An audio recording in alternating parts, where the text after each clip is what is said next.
नमस्ते बच्चों, कैसे हो बच्चों। मैं आपकी हिंदी फरदाबुस बोल रही बच्चों। अच्छा बच्चों, 7वीं कक्षा में पिछले पाठ में हमने क्या देखा था। हाँ, अपठित। अपठित का मतलब क्या है? Non detail. इसे कहानी के रूप में बोला जाता है। हाँ, क्या शीर्षक देखा था? दुर्गदास। हाँ, दुर्गदास एक अच्छा वीर लड़का था। हाँ, उसने क्या किया था, क्या काम किया था इसमें? कितने चरित्र चित्रण यानी कैरेक्टर्स आए थे बोलो। दुर्गदास, उनके पिता राजा जसवंत सिंह और नायक और ऊंट और फॉर एग्रीकल्चर। हाँ, खेती बाड़ी। क्या कहानी में है? हाँ, दुर्गदास अपने खेती की रखवाली कर रहा था, क्योंकि उस खेती को मेहनत करके किसान ने क्या करते हैं, मेहनत करके अपने खून पसीना एक करके वो लोग क्या करते हैं, हाँ, खेती को उगाते हैं, उसे क्या करते हैं, ग्राउंड अप करके ऊपर लेके आते, इसलिए हमें क्या मिलता है, चावल या गेहूं मिलता है। तब अचानक ये आके दुर्गदास हमारा उनकी खेती की रखवाली कर रहा था। उनके पिता का नाम क्या है? आस्करन। हाँ, ये इतना बड़ा धैर्य वीर था। हाँ, इस प्रकार सब लोग सोच रहे थे जब ये छोटी सी एक घटना इस कहानी में घटी थी। तब हाँ, एक दिन हमारा दुर्गदास खेती की रखवाली कर रहा था, क्योंकि किसान को वो खेती ही जिंदगी है, उसी से वो पैसा कमा के अपने बीवी बच्चों का पालन पोषण करता है। इसलिए हमारे दुर्गदास इसी प्रकार किया था, जो अपने पिता ने हर साल का खून पसीना ये करके इस खेती को बड़ा किया और खेती अब काटने के लिए यानी हार्वेस्ट करने के लिए तैयार है। तब दुर्गदास उनकी खेती की रखवाली कर रहा था। अचानक कौन आ गई है खेती में? हाँ, ऊंट। ये देखो, ये पिक्चर्स में आपको दिखाती हूँ। पिछले पार्ट में मैंने दिखाया था ना। हाँ, एक मिनट बच्चों, याद में है ना कहानी आपको? हाँ बच्चों, हाँ देखो, पहले जोधपुर एक प्लेस का नाम दिखाया था। ये किसान है यानी आस्कर, ये आस्कर नहीं है, मैंने किसान के रूप में आपको दिखाया। और यहाँ पे देखो राजा जसवंत सिंह, ये है दुर्गदास। याद में रखो बच्चों, इनका पूरा नाम क्या है? दुर्गदास राठौड़। मैंने आपको बताया था। अच्छा, हमारा दुर्गदास खेती की रखवाली कर रहा था। तब अचानक बहुत सारे ऊंट यानी केमल खेती को बर्बाद कर दिया। तब दुर्गदास को बहुत गुस्सा आया। फिर भी उसने अपने गुस्से को क्या किया था, थमा के वो सीधे किसके पास गया? जो ऊंटों की देखभाल कर रहा है, रखवाली कर रहा है, उनको नायक बोलते हैं, उन लोगों के पास दुर्गदास ने क्या किया था, जाके कंप्लेंट किया था। हाँ,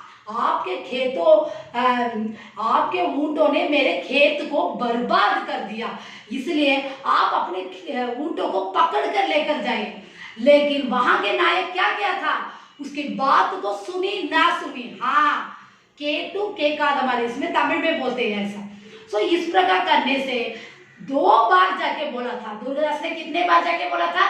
2 बार। तब दुर्गदास को बहुत गुस्सा आया, क्योंकि वो सच्चा और सीधा लड़का था और किसी से डरता भी नहीं था।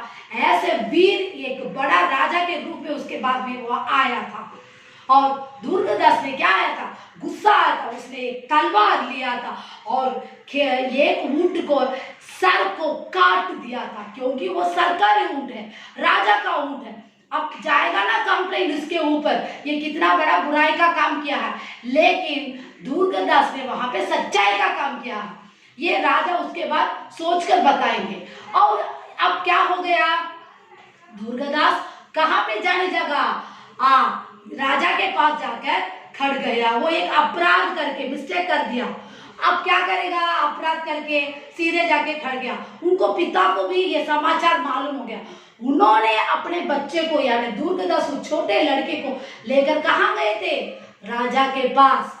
और राजा ने बोला था कि तुमने मेरे ऊंटों को मारा। हाँ, दुर्गदास बिना डर के राजा के पास सीधे सवाल किया था। हाँ, मैंने मारा। क्यों मारा? क्योंकि आपके ऊंट ने मेरी खेती का बर्बाद कर दिया, इसलिए मैंने मारा था। क्यों तुमने नायकों से क्यों नहीं कहा? मैंने नायकों से 2 बार कहा था, लेकिन नायकों ने क्या किया था, मेरे बात को सुना ही नहीं। इसलिए मैंने गुस्से में आकर ऊंट को मार दिया। आप जो अपराध के लिए मुझे दंड दिएंगे मैं तैयार हूँ। तब राजा जसवंत सिंह जोधपुर में थे। सो जोधपुर में इसे देखकर कितना आश्चर्य हुआ राजा जसवंत सिंह, इतना छोटा लड़का कितना ब्रेव से बोल रहा। तब उनके पिता से बोला कि ऐसे वीरों को देखकर मैं मुग्ध हो गया, मैं आपके बेटे को एक अच्छा सा वीर बनाऊंगा। राजा जसवंत सिंह ने दुर्गादास की प्रशंसा की और उसको एक सोल्जर के रूप में अपने पास रख लिया था। ये पिछले पार्ट की कहानी थी। आज आपको नए पार्ट में व्याकरण का मतलब क्या है? ग्रामर। ग्रामर में भूतकाल, हाँ हमारे टेंस में यानी काल में कितने टाइप्स होते हैं? 3। कौन सा है? भूतकाल, वर्तमान काल, भविष्य काल। भूतकाल क्या है? Past tense. वर्तमान काल क्या है? Present tense. भविष्य काल क्या है? Future tense. अब हम सेकेंड वन भूतकाल के बारे में देखने वाले हैं, पास्ट टेंस। अच्छा बच्चों, मैं थोड़ा सा आपको पिक्चर्स दिखाऊंगी। ये देखो, हाँ पहले ये देखो, हाँ पहले सिंपल प्रेजेंट टेंस, हाँ साधारण वर्तमान काल। सिंपल पास्ट टेंस, साधारण भूतकाल। सिंपल फ्यूचर टेंस, ये क्या है? साधारण भविष्य काल। अब हम लोग क्या देखेंगे? पास्ट टेंस में देखेंगे। ये अंग्रेजी में दिया, मैं आपको हिंदी में बताऊंगी। ये देखो अब नया वाला चित्र, हाँ हिंदी ग्रामर 3 काल है। यहाँ पे देखो नीचे दिया है, देखो वर्तमान काल के भेद, भूतकाल के भेद, भविष्य काल के भेद। ये देखो कितने टाइप्स है, देखो भूतकाल के भेद कितने टाइप्स है? 1 2 3 4 5 6। पहला वाला सामान्य भूतकाल, सिंपल पास्ट टेंस।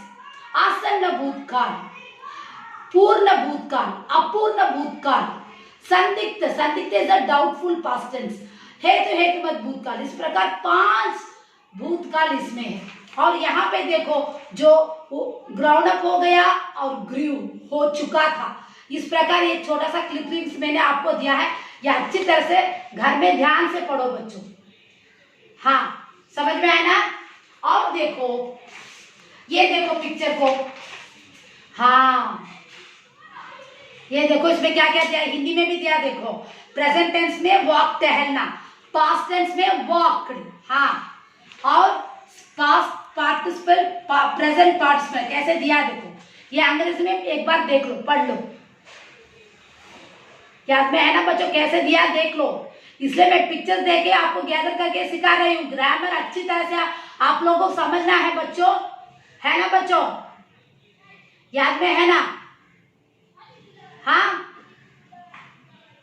अच्छी तरह से पढ़ना है। भूतकाल क्या है, भूतकाल कितने टाइप्स है, मैंने सारा सिखाया है बच्चों, देख लो। आपको अंग्रेजी में समझाने के लिए मैंने दिया है। हाँ ये देख लो बच्चों, मैंने 3 पिक्चर दिखाया। अब देखो किताब में हम लोग जाएंगे बच्चों। किताब में मैं कैसे सिखाती हूँ देखो आपको।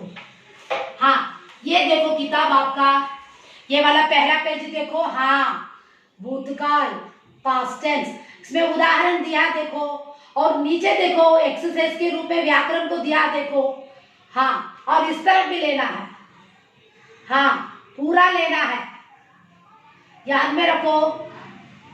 ग्रामर को अच्छी तरह से समझोगे तो बच्चों आप लोगों को समझ में आएगा, वरना कुछ नहीं कर सकते हम लोग। ग्रामर जो चलाते हैं उसे कैसे समझ में आना चाहिए, हाँ याद में रखो बच्चा। आप देखो मैं कल ऊटी में था, I was in Ooty yesterday, क्योंकि पास्ट टेंस हो चुका है।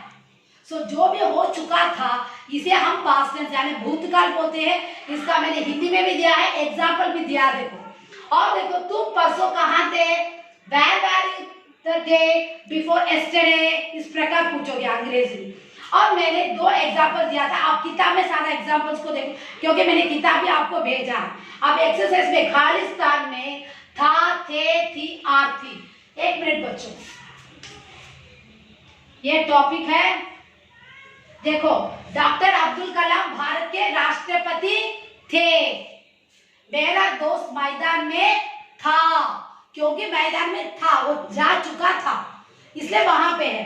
वे पहले इस घर में रहते थे। और देखो बच्चों, और थोड़ा सा मैं एक्सरसाइज लिख कर डालूंगी आपको।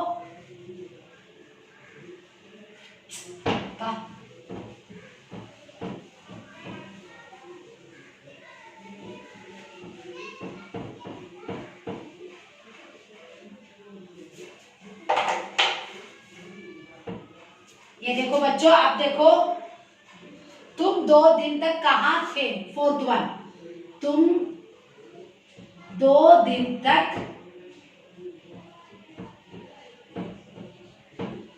कहाँ थे? Full stop. ये क्वेश्चन मार्क में आएगा क्योंकि सवाल पूछ रहा है 2 डेज तुमने कहाँ थे, तब वो जा चुका था, है ना बच्चों। अब देखो, मैं शहर में था, वो कहाँ था? सिटी में। मैं शहर में था,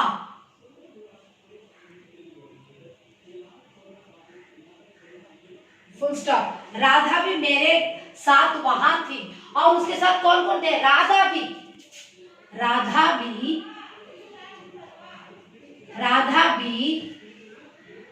मेरे साथ वही थी, मेरे साथ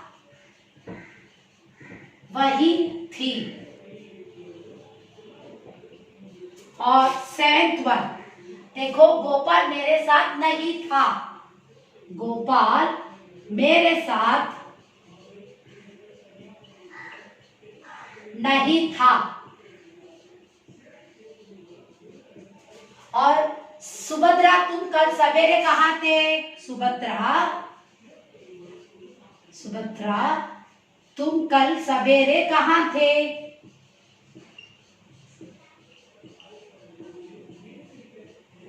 कहाँ थे?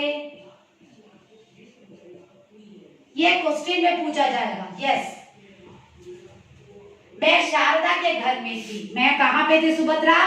मैं शारदा के घर में थी। हाँ, अब लास्ट वन 10th देख लो बच्चों। लता और कमला, एक सेंटेंस है, मैंने जगह नहीं है ऐसे लिख के डाला है। लता और कमला पार्क में थे। हो गया। ये 5 सेंटेंस देखो, पूरा पास्ट टेंस में है, कोई भी प्रेजेंट टेंस या फ्यूचर टेंस में नहीं है। सब देखो, थे, थी, था, थे, थी, इस प्रकार आ गया क्योंकि ये पूरा हो चुका था। इसको हम भूतकाल बोलते हैं। और नेक्स्ट सेंटेंस मैंने आपको दिखाया था, है ना। ये देखो, ये पूरा ऊपर को आंसर्स दिया है, वो आंसर्स को नीचे पास्ट टेंस में यानी भूतकाल में लिखना है। और ट्रांसलेशन को भी हिंदी में अनुवाद कीजिए के लिए भी हम लोग उस पास्ट टेंस के रूप में ही लिखना है। समझ में आया ना बच्चों? हाँ, आप लोग अच्छी तरह व्याकरण को समझेंगे तो आप लोग लाइफ लॉन्ग 12th तक आप लोगों को ग्रामर आएगा। इसलिए ग्रामर को हर वक्त ध्यान में रखो बच्चों। जो असाइनमेंट्स आपको वीकली प्लीज बच्चों मेहरबान करके माता पिता का कहना मान के हर दिन होमवर्क करो बच्चों। कभी भी होमवर्क के बगैर मत रहो, क्योंकि पढ़ाई आपको दिमाग से रहना चाहिए, समझना चाहिए, अंडरस्टैंड करके आप लोग। हम लोग कितना मुश्किल से क्लास रहे आप लोग जानते हो, फिर भी मैं आपको रिक्वेस्ट करके पूछ रही हूँ, सब बच्चों हर दिन होमवर्क करो, असाइनमेंट कंप्लीट करो, हर दिन सब टीचर्स को खुशी से रहने के लिए बोलो। धन्यवाद।